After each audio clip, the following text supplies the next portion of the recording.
Unity of Houston is an inclusive church where we seek to understand and live the teachings of Jesus and other spiritual masters. At Unity, we welcome all people from all spiritual paths and every walk of life.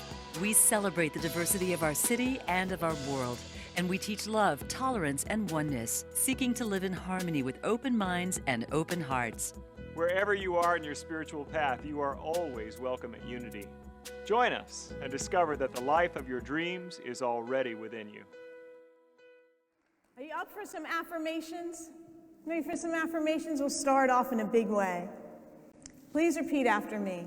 I have a mind and I am not my mind. I have a mind and I am not my mind. I have an ego and I am not my ego. I have an ego and I am not my ego. I am that I am. Again. Again. I am that I am. Breathe that in.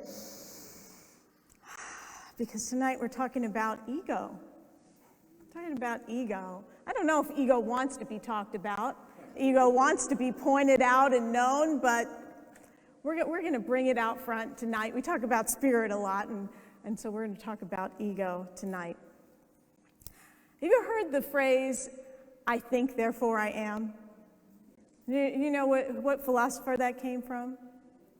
René Descartes, right. 17th century philosopher. And he was asked, is there anything I can know with absolute certainty? And so he checked in with himself. What can I know with absolute certainty? And what he noticed is that he thinks. And the thinking doesn't stop. And if there's one thing continuous in the changing realms of life, was the thinking. So he equated thinking with being, with identity, with the I am. However, he didn't discover ultimate truth. What he actually discovered was the root of the ego. I think, therefore I am. That's the root of the ego. But he didn't know that.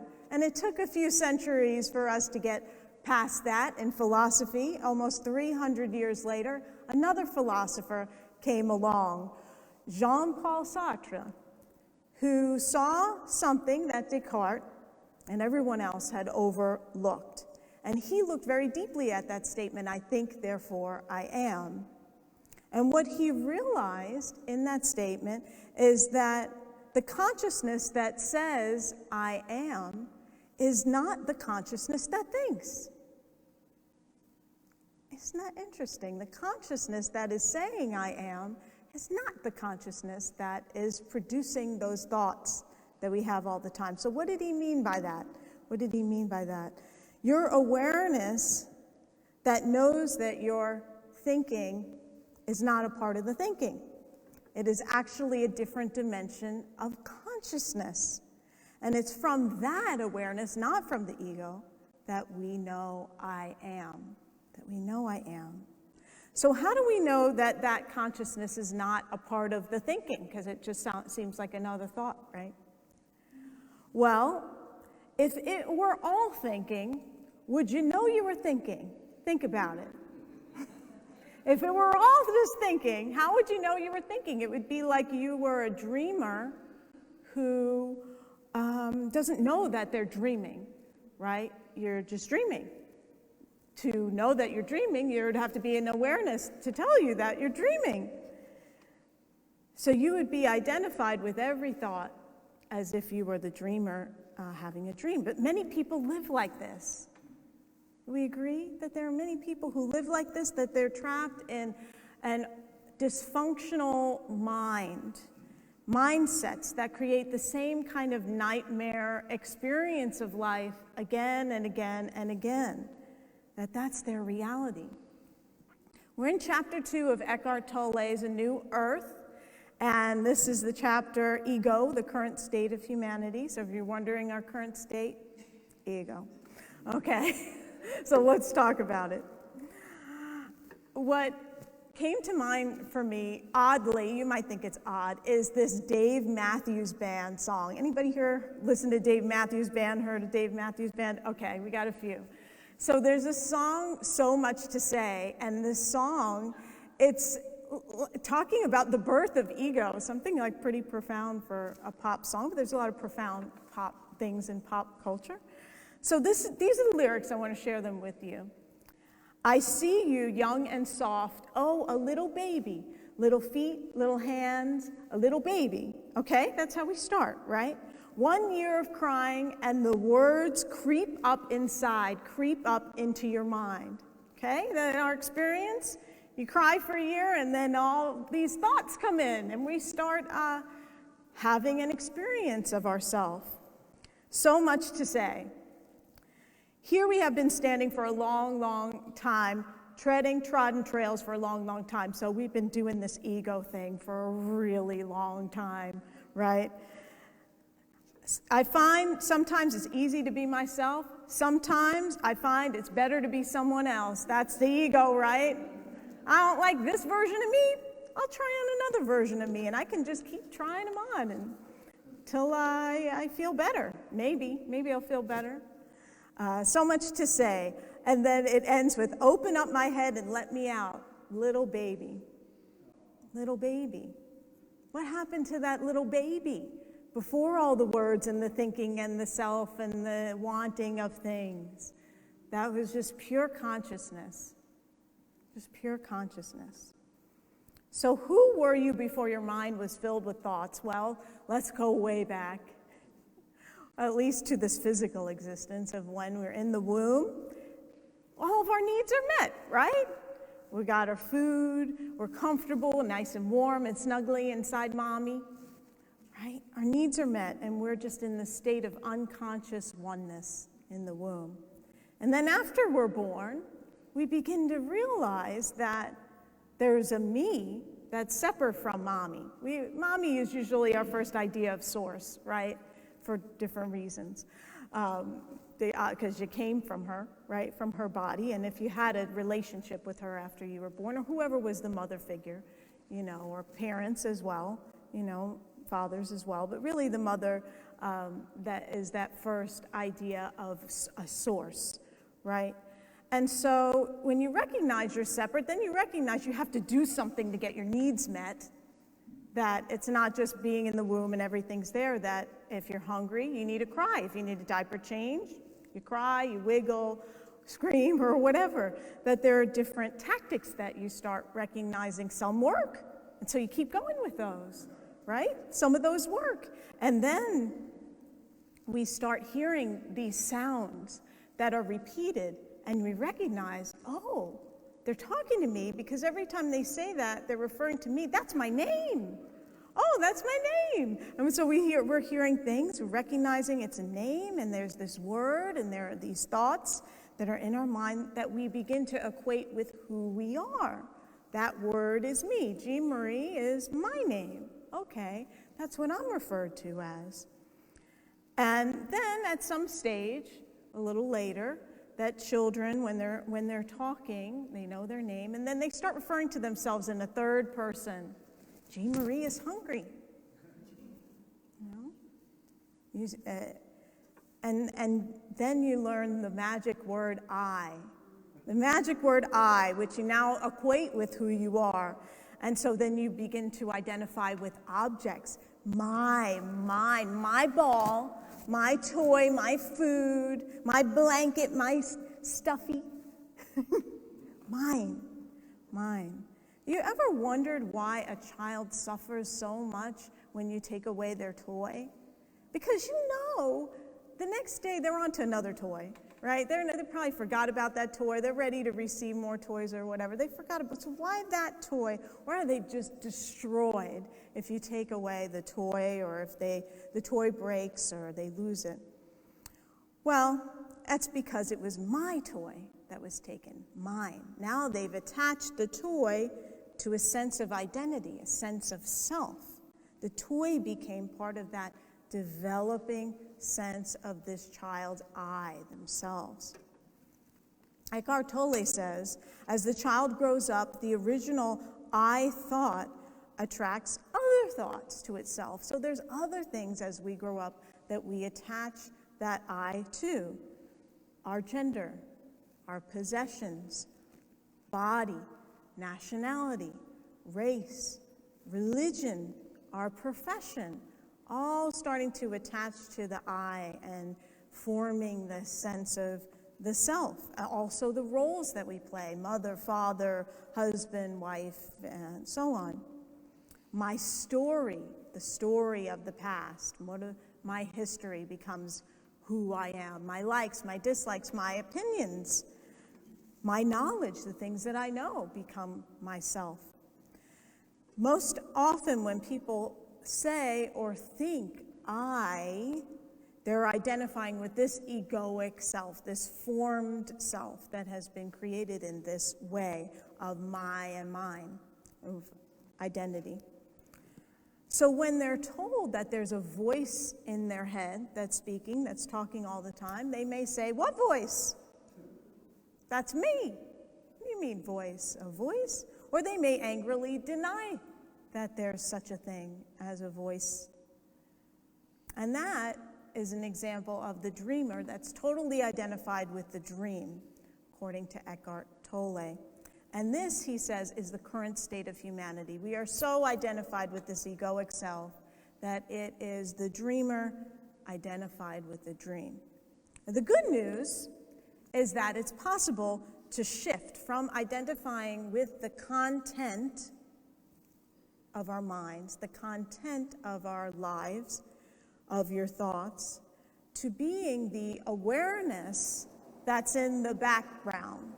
You could call it the context, the awareness, to shift. So the true you is the container that holds experience rather than the experience or the thought itself. So even if you have the opportunity to experience this briefly, where you shift to this awareness of your thoughts, your awareness of the body, rather than the immersion in that thought life, right, the egoic self, even in a brief moment of that, there is this influx of joy and inner peace. One of the practices that Eckhart Tolle gives us is what I led you through in the meditation tonight, is to being with the energy in the body, because it gets you out of that cycle of thinking that you're normally in, and it grounds you into the energy of your body so that you're not all up here, which we can tend to be, and the energy is shifted and you're fully present in the body. And that's an important step in awakening and shifting from this constant identification with the egoic self. He says thinking is only a tiny aspect of the consciousness that we are. Isn't that great news, that thinking's just a very, very, very small part of all that we are? Because sometimes I have thoughts and I'm like, what? I don't even like that thought. Where did that come from? And I can recognize that's just my mind doing its thing. That's not who I am because I had that thought, right? We can get caught up in the identification with things. And the advertising industry knows all about this. You know that.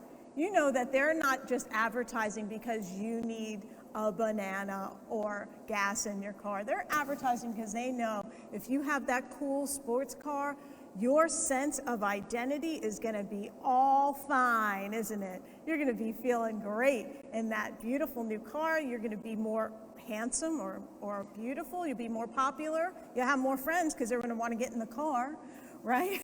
You're going to be traveling all over. They give you a whole lifestyle in that item, and it could be anything, a beauty product or whatever. You name it, they know what your sense of self would like from that experience, beyond like that you actually have a utilitarian purpose for that item. So you'll get to stand out from a crowd, and they use celebrities, and even Eckhart Tolle says, even dead celebrities. Think about how long Elizabeth Taylor was used in ads long after she passed, right? That if somebody is known, Marilyn Monroe, as beautiful, you put them in there, and that people want to identify with that. They want to be that, or somebody youthful and attractive. And we can get addicted to buying and buying and buying, not because we need the product itself, but because it is an identity enhancer. We feel like it enhances our identity to have this thing or to wear this thing or to change something about our appearance. Right? He explains that designer labels are collective identities that we buy into, that there's something that's elite, it costs more than most people can afford or some people can afford, and so when you have it, you're special, and there's a psychological value to that exclusivity of the item. And so this continues to fuel the consumer society that we live in. It's fueled by the ego's need for more and more and more stuff, more buying, more consuming. And Eckhart Tolle says that this is the illusion of ownership, that there's an illusion that if you own things, right, that it is part of your sense of yourself, of who you are. And he tells this story I want to share with you. It's called The Story of the Lost Ring. And this is the story of a woman who's in her 40s. She's a school teacher, and she has a terminal illness. She has cancer. And she's been going to him for counseling. He was a spiritual teacher and a counselor. And she was going to him, and one day she came in bereft. She was just not her normal self. She was really worked up, and he said, "What happened?" And she told him that she lost a very precious diamond ring, that it not only had sentimental value, it had great monetary value, and she was pretty sure that her caregiver took it. She had a caregiver who's helping her through, with her health, and she was pretty sure that person stole it. And when he asked her about it, she was just defensive, she was angry, and this was her ego speaking through her. And so he took a moment and he said, "I'm going to ask you a few questions, but instead of just answering them now, see if you can find the answers within you." And I will pause briefly after each question, and when an answer comes, it may not necessarily come in the form of words. And so she was open, and she said she was ready to listen. And so consider the situation, and these were the questions that he asked her. He asked, "Do you realize that you will have to let go of the ring at some point, perhaps quite soon? How much more time do you need before you are ready to let go of it? Will you become less when you let go of it? Has who you are become diminished by the loss?" When she started speaking, he says she had a smile on her face, and that this sense of peace came over her as she had let the answers come up within her. And she shared that last question made me realize something important. First, I went to my mind for an answer. My mind said, "Yes, of course you're diminished." And then I asked myself the question again. Has who I am become diminished? And this time I tried to feel rather than think the answer. And suddenly, she says, I could feel my I amness. I'd never felt that before. If I can feel the I am so strongly, then who I am has not been diminished at all. I can still feel it now, something peaceful, but very alive. And what she felt was this joy of being that isn't tied to, oh, look at that. That isn't tied to possessions It isn't tied to ownership. It can't be thought, so the ego doesn't know about it, the joy of being. The ego doesn't know about it. It must be felt. Remember, Charles Fillmore said, feel after God, not think after God. You're not going to think your way to I amness or beingness. Your true identity, your true self, is consciousness itself, rather than what your consciousness has identified with. And that is the peace of God. That's what Paul in Scripture called the peace that passes all understanding. And it is the ultimate truth of who you are. That's not this, it's not that, it is the I am. Namaste.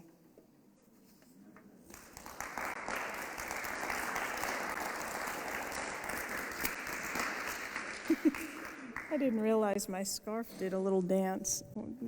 I hope you all were able to hear me. Okay. We can hear you better when you pulled it up, but This is slipperier than I thought.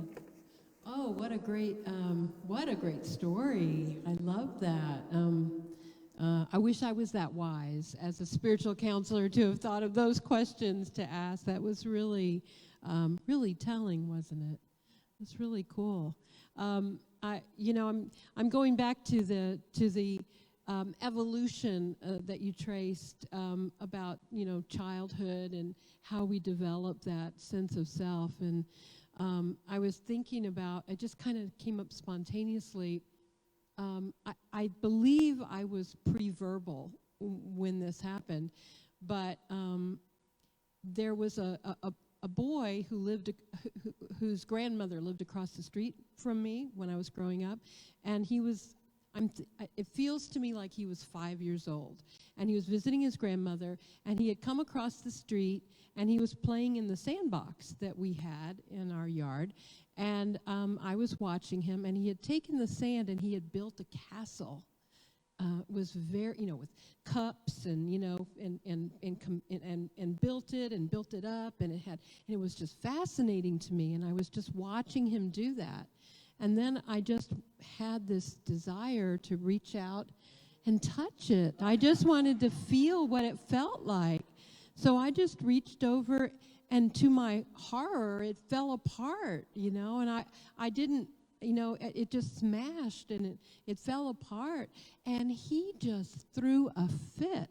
He went back on his back and kicked his legs, and he was howling and he was crying. And I was looking at him and I was thinking, you're such a big boy. You shouldn't be crying like that. I just couldn't understand. It was just, he built it. He could build another one. That's all I was thinking was, but I didn't have anything to say to him.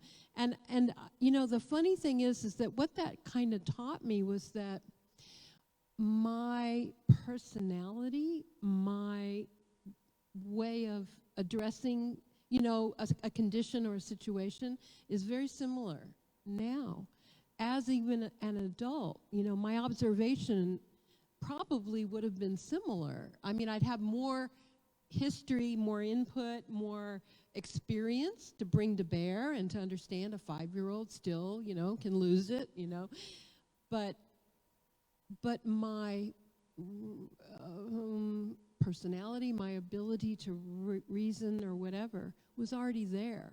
It just didn't have access to all the history that my life would provide me.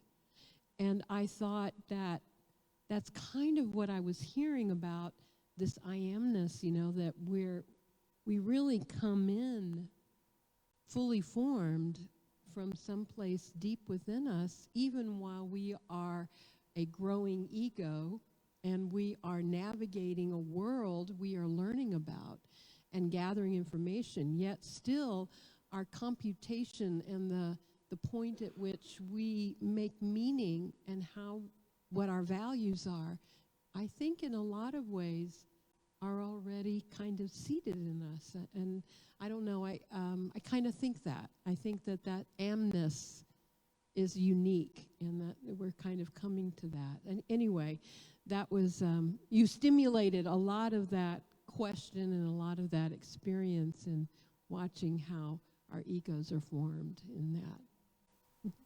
Yeah, it reminds me of when some spiritual teachers refer to, you plant an acorn, you're going to get an oak tree. You know, you plant a mustard seed, you get a mustard plant. So you plant a Karen seed, you get a Karen, you know. And that's right, you're stuck with it. I'm amused that you didn't learn not to touch the sand. You just learned that people will react the way they react. It's all good.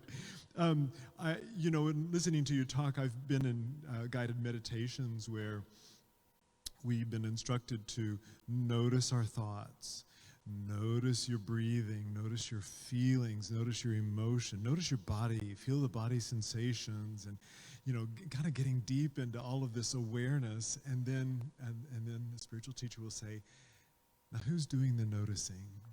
And I like the label, the witness self, the part of me that can notice my thoughts and feelings, my emotions. I can have emotions. That's very powerful, very helpful to me personally, especially when I notice there's a propensity for reacting, and maybe even a valid reason. Maybe it's even a reaction that's going to keep me safe, like a big noise is supposed to make me jump and run. That's a good thing. That's what keeps the human species alive, I suppose, in some ways. But in our world, we can also overreact. And if I notice that I'm doing that, and it can also be words, it doesn't have to be a big noise or something that's truly dangerous. It can just be my reaction to something I see on TV or something somebody says to me. But if I can just notice for a moment that it's happening, and then identify once again with my witness self, whether it's true or not, I think of that witness self, as being my divine self. And that part is in constant, inescapable communion with God. And if I can just even get so far as to remembering that I have a witness self, then it pulls me out of the perspective long enough to have a little bit more say about what my next action is going to be. Yes, that's the process of meditating, that the more we meditate, the more we add that quarter of a second pause before we react to something, where we're conscious. Oh, I have a choice. I don't have to do my automatic response. I can respond differently and perhaps take a breath and wait and choose a response rather than be in that cycle, as Eckhart Tolle talks about, of the ego that's been created with certain tactics of dysfunction that we can operate under, that we see manifest in our world at times, a lot lately, a lot of dysfunction. Occasionally, we'll get in, not the three of us, but we, human being, will get involved in a conversation about ego, and ego gets cast kind of as a villain, like something that we need to be rid of, that this is a bad presence in our lives, and sort of like an addiction, and it is in a way, but it's something that we're to overcome. And I've also heard along the way, though, that ego serves a purpose. We wouldn't have it if it. Maybe you want to, your mind saying a little bit about that, about how the ego has its purpose, and we kind of have to keep him in scale. Time we need to get up for work in the morning and to eat, and the things that we need to do, how to do our job and that kind of thing. And so it's a tool that was meant to be in service to the Spirit, in service to, in what we call in unity, our Christ nature, our Christ consciousness, rather than to be the lead, because then it's that want, need, grab, sense of fulfillment from outer things, right? But if it can be in service to the Spirit that we are, then it's in its right place, and it serves us well in that way. Next week, I think we'll explore that a little bit more. As I recall in reading the book years ago, it felt like, Eckhart Tolle is definitely sort of litigating for, not just escaping the ego, but in some ways, just really putting it at arm's length, distance, at some point. I'll be fascinated to read again as I go through this and prepare and listen to kind of maybe a different perspective than I took away years ago when I first read it. Because I have made peace with the idea, just as you're describing, Jeanmarie, that it has purpose, and it is definitely what we use to navigate here, and it isn't meant to be in the lead. And I defer back to your story of this woman who had the perception of her I amness, and that she could feel its peace, and she could feel its fullness. And her conclusion was that it couldn't be diminished, that there wasn't less of it because she was losing this precious thing, or this precious thing is lost or may not return, whatever, that her amness, I amness, was complete and full nonetheless. I found that fascinating, and I could feel that. And that's the point, the place from which we navigate all the desires of ego. If we can, as you were saying, scale back to the watcher or to the observer, as you were describing, or to just the sense of being enough, having enough, then suddenly it's easier to let go of the things that we were so attached to, right? And isn't that part of the Buddhist practice? Part of what we've been practicing is everything is letting go. Life itself from birth is letting go and letting go and letting go and letting go, and becoming more and more and more in that process.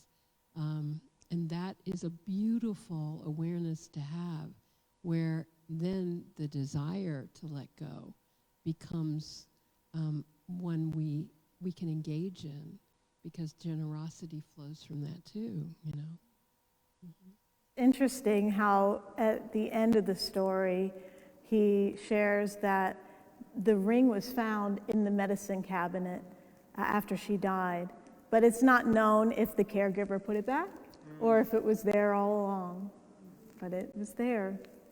So, but she let it go. So she actually gave some more things to this caregiver. She had done a lot of work on herself in that process of becoming awakened to her beingness. Oh, that was beautiful. I just want to say I'm really glad for this series, because I too read the book a number of years ago, and I think I embodied a lot of the teaching and have been living from that space. But I can also recognize through your sharing tonight, your inspired lesson, and then our talking about it, it's like, I'm ready to turn the prism and take a deeper cut, get a better, a 63-year-old version of that story and that teaching. So I appreciate what you brought tonight. Thank you both. It was lovely.